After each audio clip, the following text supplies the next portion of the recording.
حضرات محترم، رسول اللہ صلی اللہ تعالی علیہ وسلم کی مبارک انگلیوں سے پانی کے چشمے جاری ہونا بھی رحمت عالمیان صلی اللہ علیہ وسلم کا ایک عظیم اور حیران کن معجزہ ہے۔ جیسے کہ حضرت سیدنا جابر رضی اللہ عنہ نے فرمایا کہ لوگوں کو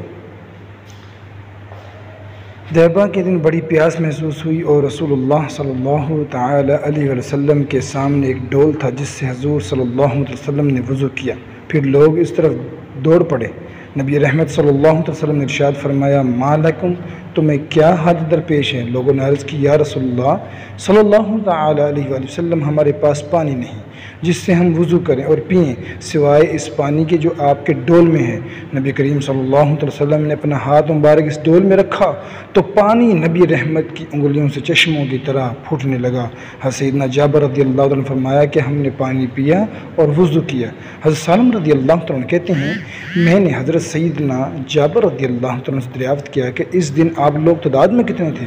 انہوں نے فرمایا، اگر ہم 1,00,000 بھی ہوتے تو وہ پانی ہم کو کافی ہوتا، تو ہم تعداد میں 1500 تھے۔ حکیم الامت مفتی احمد یار خان نعیمی رحمۃ اللہ علیہ حدیث پاک کی شرح میں فرماتے ہیں کہ حضور انور صلی اللہ علیہ وسلم کا یہ معجزہ حضرت موسیٰ علیہ السلام کے اس معجزے سے افضل ہے کہ موسیٰ علیہ السلام نے پتھر پر عصا مارا تو اس سے پانی کے 12 چشمے جاری ہو گئے۔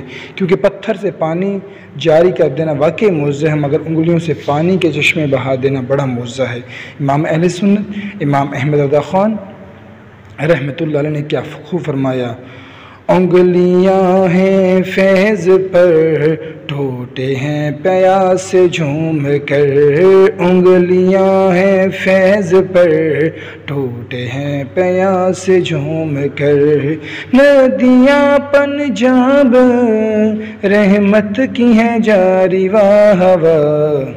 حضرات گرامی قدر، کفار و مشرکین کے مطالبے پر نبی کریم صلی اللہ علیہ وسلم کا چاند کے 2 ٹکڑے فرمانا بھی ایک عظیم اور مبارک معجزہ ہے۔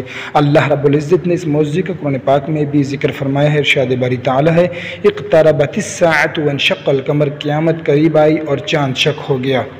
حضرت مفتی سعید نعیم الدین مراد آبادی رحمۃ اللہ علیہ سے آیت کریمہ کی تفسیر میں فرماتے ہیں کہ شق القمر یعنی چاند کا 2 ٹکڑے ہونا، جس کا اس آیت میں بیان ہے، نبی کریم صلی اللہ تعالی وسلم کے معجزات میں سے ہے۔ اہل مکہ نے حضور سید عالم صلی اللہ علیہ وسلم سے ایک معجزہ کی درخواست کی تھی۔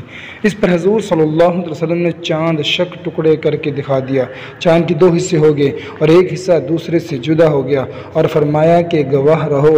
قریش نے کہا کہ محمد صلی اللہ علیہ وسلم نے جادو سے ہماری نظر بندی کر دی ہے۔ اس پر ان کی جماعت کے لوگوں نے کہا، اگر یہ نظر بندی ہے تو باہر کہیں بھی کسی کے چاند کے 2 حصے نظر نہیں آئیں گے۔ اب جو قافلے آنے والے ہیں ان کی جستجو رکھو اور مسافروں سے دریافت کرو، اگر دوسرے مقامات سے چاند شق ہوتا دیکھا گیا تو بے شک معجزہ ہے۔ چنانچہ سفر سے آنے والوں سے دریافت کیا، انہوں نے بیان کیا کہ ہم نے دیکھا کہ اس روز چاند کے 2 حصے ہو گئے تھے۔ مشرکین کو انکار کی گنجائش نہ نہیں اور وہ جاہلانہ طور پر جادو ہی کہتے رہے۔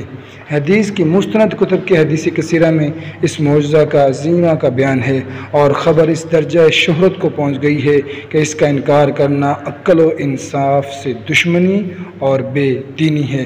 سیدنا عبداللہ بن مسعود رضی اللہ تعالیٰ فرماتے کہ چاند کے 2 ٹکڑے ہونے کا واقعہ حضور نبی کریم صلی اللہ علیہ وسلم کے مبارک عہد میں پیش آیا۔ ایک ٹکڑے کو پہاڑ نے چھپا لیا اور ایک ٹکڑا پہاڑ کے اوپر تھا، تو رسول اللہ صلی اللہ علیہ وسلم نے فرمایا، اللہم اشہد، اے اللہ تو گواہ رہنا۔